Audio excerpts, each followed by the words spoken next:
além da zona de conforto.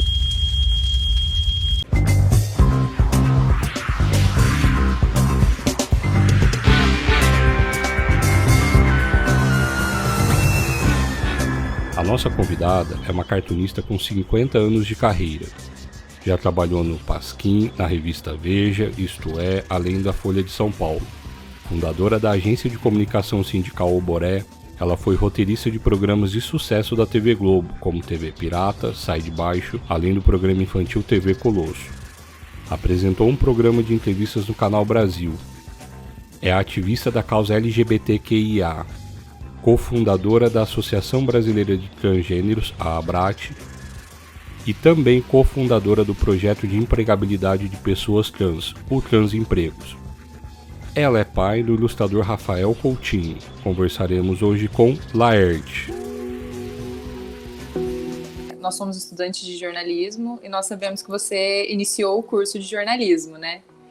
E como alunos que sempre ficam pensando em trancar o curso, em largar o curso, a gente queria saber por que você parou o curso, não terminou o curso de jornalismo. Porque eu sou uma péssima estudante, eu sempre fui uma péssima estudante, e o meu aproveitamento como parte de um processo acadêmico assim é quase nulo, sabe? Eu, antes de jornalismo, eu fazia música na mesma escola de comunicações.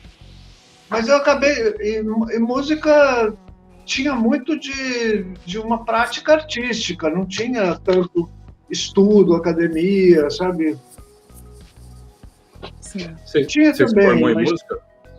Não me formei em nada.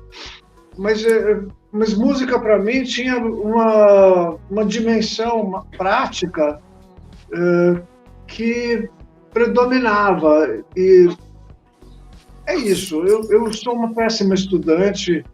Eu gosto muito de ler, e leio bastante, mas eu não leio com facilidade textos acadêmicos, nem filosofia, nem sabe.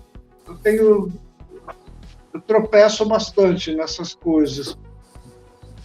Bom, então, para mim, terminar a faculdade era uma coisa assim que não era muito importante. Eu parei música porque eu comecei a trabalhar na imprensa como ilustradora.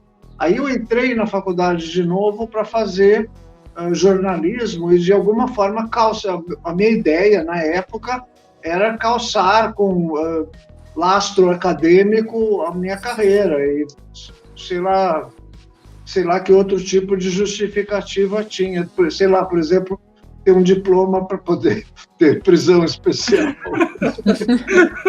É verdade, as pessoas falavam isso, assim, se você tiver um diploma, você vai para uma prisão especial, se te prender, né? Agora, quando eu percebi que eu já tinha registro de jornalista, eu nem precisava disso, quer dizer, não tinha nem essa desculpa. Preciso ter um diploma, porque daí eu posso pegar o registro de jornalista no Ministério do Trabalho. Mas eu, como ilustradora, já tinha acesso, já tinha esse registro. Você entende? Porque era uma das funções dentro do jornalismo que não requeriam que a pessoa tivesse um diploma. Atualmente, acho que está tudo aberto. Acho que a regulamentação da profissão hoje não exige diploma total. Não sei como está, mas eu acho que está assim. Mas naquela época, precisava diploma para a pessoa se registrar, menos em algumas funções. Ilustração era uma dessas funções. Tinha também repórter fotográfico, eu acho que diagramador. Essas funções não requeriam diploma.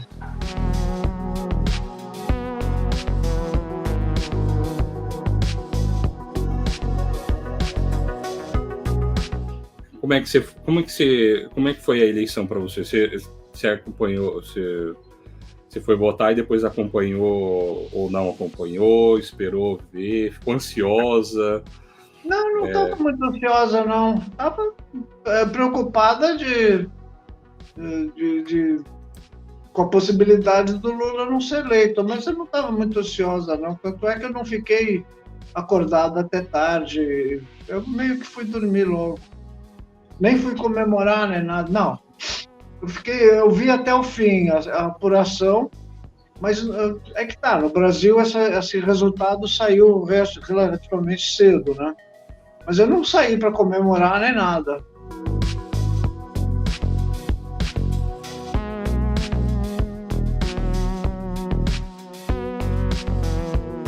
Agora mudando assim, né, um pouco o foco, mas voltando àquela questão de prêmio, bom, seu primeiro prêmio foi sobre um cartoon feito, uma charge feita sobre a ditadura.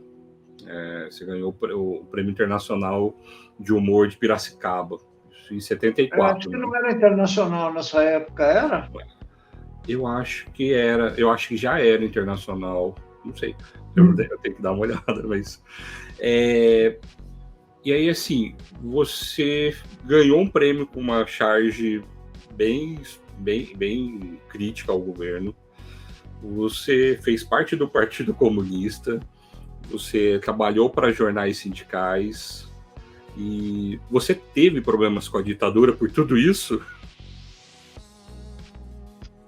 Não, eu nunca fui preso.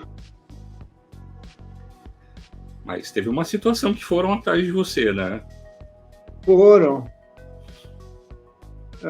Eu fugi. Eu viajei incógnita. Só voltei quando eu achei que havia um terreno sólido para voltar. Foi depois que mataram o Vladimir Herzog e eu senti que a sociedade estava reagindo a isso de uma forma positiva. Então eu senti que o perigo não tinha exatamente passado, mas ele tinha sido controlado. E daí eu voltei para São Paulo e passei a trabalhar, né, nesse tipo de movimento de resistência.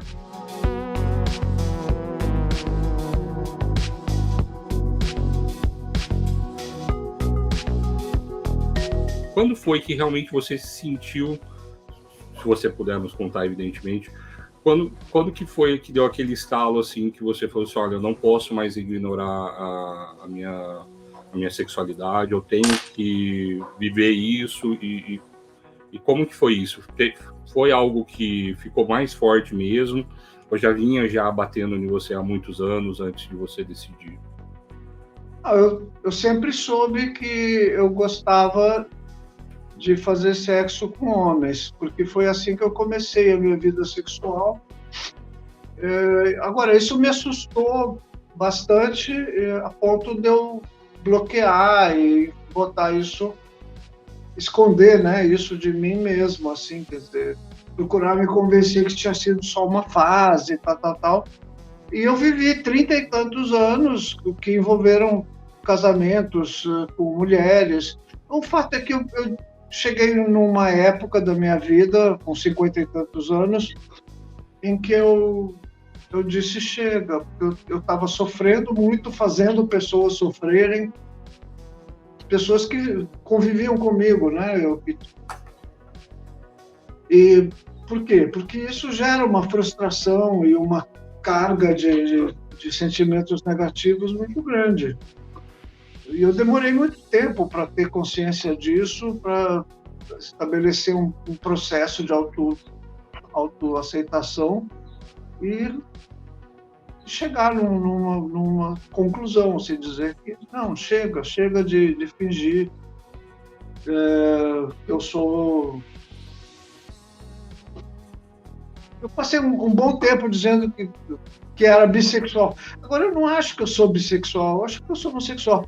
Para falar a verdade, eu nem acho que essa distinção de homossexualidade, heterossexualidade, bissexualidade, assexualidade, Eu nem acho que é uma distinção para ser levada assim, A ferro e do fogo. mesmo jeito, sabe? Eu acho que a orientação e a preferência e o tesão das pessoas para onde se dirige, assim, não deveria qualificar as relações que as pessoas têm. Então, quando a gente diz que uma pessoa é homossexual, a gente está julgando, a gente está qualificando uma relação que essa pessoa tem com outra. E a gente não está falando do desejo dela, a gente está falando de uma relação sexual que é muito fácil você iluminar com uma luz moral e dizer e definir se ela é correta ou não, se ela é normal ou não, essas merdas que a gente sabe que acontecem, né? Então, eu não sei, eu prefiro pensar num tipo de catalogação que defina o desejo das pessoas, sabe?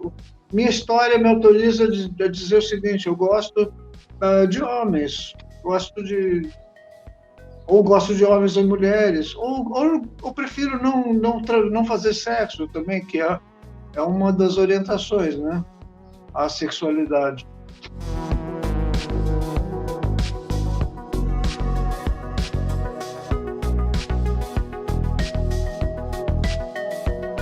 Você, às vezes, eu vejo você sempre falando que você não se considera muito corajosa, que você não teve essa... Mas, assim, você já teve uma vida enorme, você já teve um monte de coisa que você fez na sua vida, você já tinha uma vida já estabelecida, eu entendo que você não precisava mais provar nada para ninguém, mas mesmo assim você decidiu mudar de vida, mudar você mesma. Então, assim, você não tinha um certo receio de ser rotulada como a cartunista travesti ou como uma atração? Porque no início, assim, às vezes as pessoas até tratavam de uma forma talvez um pouco chocosa, né? Teve algumas situações até que você passou, assim, que houve algumas situações que meio que degradante, que as pessoas falaram de forma degradante sobre você. No início você teve esse receio? Tive. Mas é que é muito gostoso isso. É irresistível. Chocar a sociedade? Não! Ser o que eu sou, agir dessa forma, sabe? Comprar brincos, comprar roupas, viver de forma feminina, isso é uma expressão irresistível. Então, sim, eu sei que há um risco de ser chamada de travesti, pior, de ser chamada de travesti feia, de ser chamada de velha feia, velha ridícula. Você já passou por isso? Já passei, já até processei pessoas por causa disso.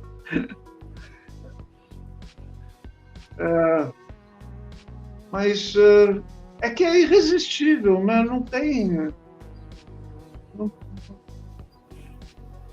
Não tem a possibilidade desse tipo de agressão me convencer de que eu estou errada e me fazer recuar a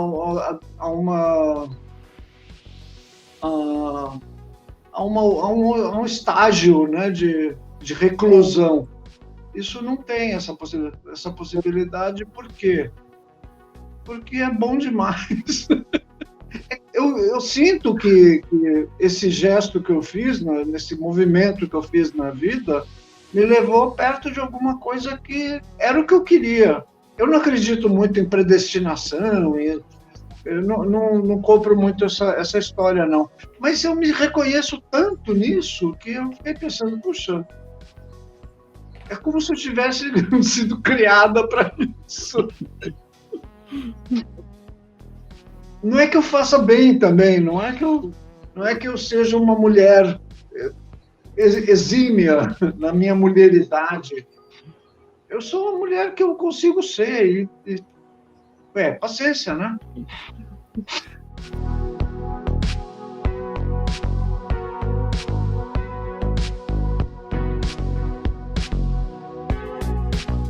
você já se classificou como crossdresser, travesti e agora como mulher transgênero, né? Mas assim, você acha que essas mudanças foi uma construção própria ou foi uma autoaceitação ou mesmo uma jornada de autoconhecimento? Todas essas coisas são nomes mais ou menos aquilo que a gente já tinha falado, né? Crossdresser, por exemplo, é travesti, mesmo, significa a mesma coisa, mas tem um uso social que é diferente. Naquela época, crossdresser era assim uma espécie de passaporte do pecado. Quer dizer, eram homens que tinham vidas cisgênero, tinham uma exposição social cisgênero, mas que eram transgêneros e na intimidade. Então, em situações especiais, em festas especiais, em fins de semana específicos, assim, as pessoas se montavam, né? O que é isso? Transgeneridade, é sempre transgeneridade, mas o modo como aquilo socialmente se realizava qualificava essa atividade toda como crossdressing. Hoje em dia, nos sites de sexo, de busca para encontros sexuais, assim, crossdressers, CD, né? É uma coisa muito específica. É um homem que gosta de vestir calcinha, ou que gosta de vestir sutiã, gosta de vestir, mas não, que nem faz questão de se depilar, nem nada. É mais um fetiche do que sexualidade em si. É mais um fetiche, exatamente. Mas o termo crossdressing ainda define, né, uma área de sexualidade. De atuação. Sexualidade não, gênero. Desculpa. Depois eu me entendi como travesti, porque também é até uma maneira de você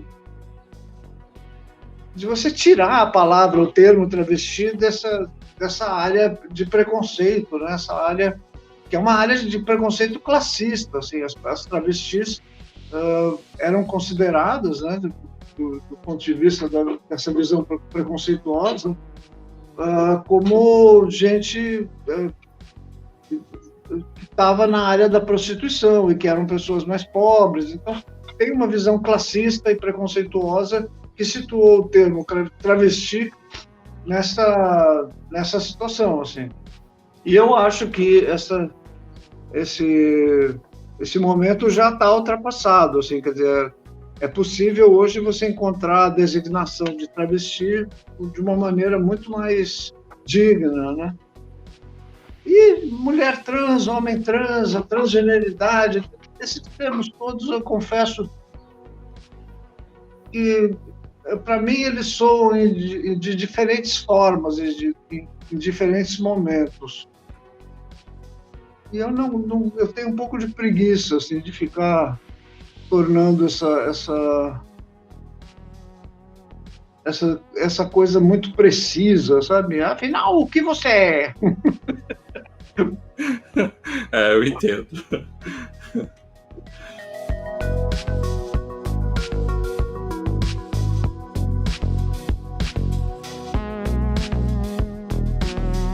Enquanto mulher trans, principalmente mulher trans, você tem se sentido menos segura do que você se sentia enquanto homem?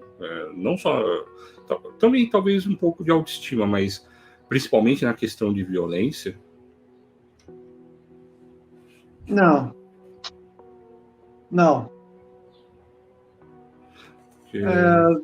Nesse ponto não mudou muito. Por uma série de motivos também, sabe? Primeiro porque eu sou uma pessoa trans meio manjada. Então, quando as pessoas me veem e me identificam, de certa forma eu estou protegida por esse fato de ser uma pessoa conhecida. Depois tem outras coisas também. Eu sou classe média, eu sou branca. Então, no Brasil, tudo isso funciona como camadas de proteção.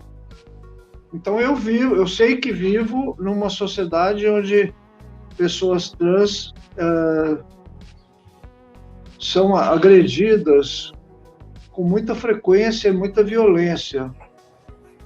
Mas a minha experiência pessoal nessa área não é tanta, não.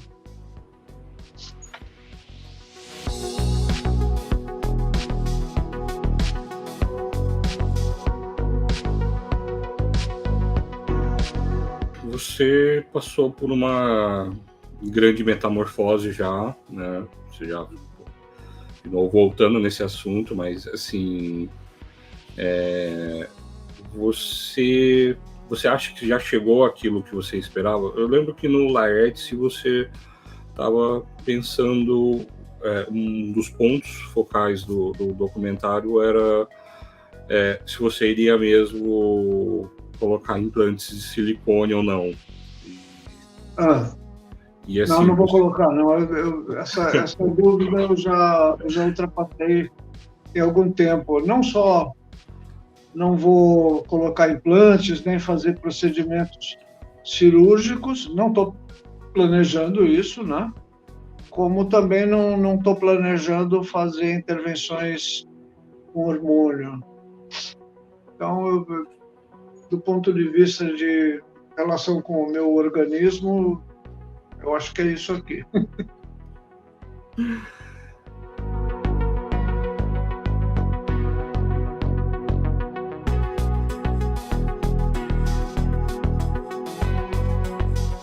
Eu sei que é um tanto deselegante falar de idade para uma mulher, mas você está com 71 anos agora, né? Eu? 71. 71. Então, assim, desculpa revelar a sua idade. Não tem problema. Mas, assim, você já tem pensado em aposentadoria ou mesmo diminuir o ritmo de trabalho? Porque você tem um ritmo de trabalho ainda, né? Ou você mantém o mesmo ritmo? Eu sou aposentada, eu recebo aposentadoria. Ah, sim, mas eu digo aposentada no sentido de, tipo, curtir uma vida sabática. Isso não existe. Olha, talvez exista no Exército, não sei. Quando a gente pensa em generais reformados, a gente pensa realmente num sujeito que fica ali de pijama, coçando o saco. E enchendo o saco também dos outros. Né? Tomando Viagra. O fato é que dificilmente cartunistas e artistas e escritores chegam num ponto assim de aposentadoria. Veja, o Milton Nascimento acabou de fazer um show de despedida, mas ele não está se despedindo da música, ele está se despedindo de uma coisa que é exaustiva, que é a vida de fazer show, não é? A vida de estrada, né? De pegar o show. Agora, ele é um músico, ele é um artista, ele vai ser isso o tempo inteiro. Assim, agora, e está numa idade que é cansativo, é exaustivo para uma pessoa ficar fazendo assim, quantidade de shows. Né?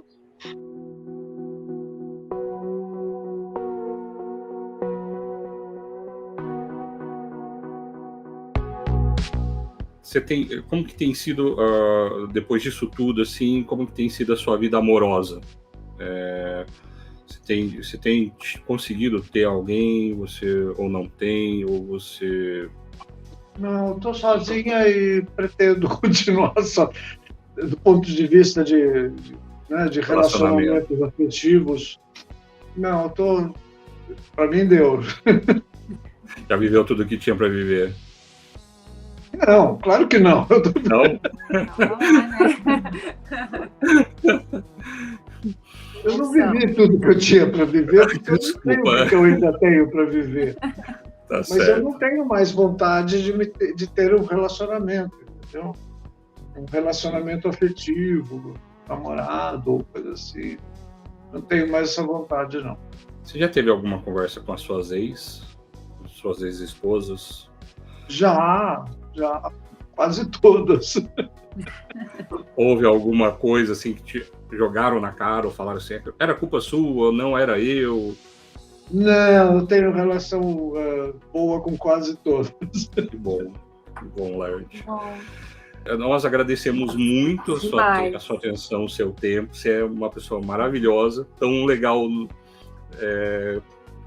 Assim, eu queria muito poder ir na CCXP para colher a sua assinatura. Infelizmente eu vou estar estagiando esse ano, não vou poder ir, mas infelizmente eu não vou poder te ver lá.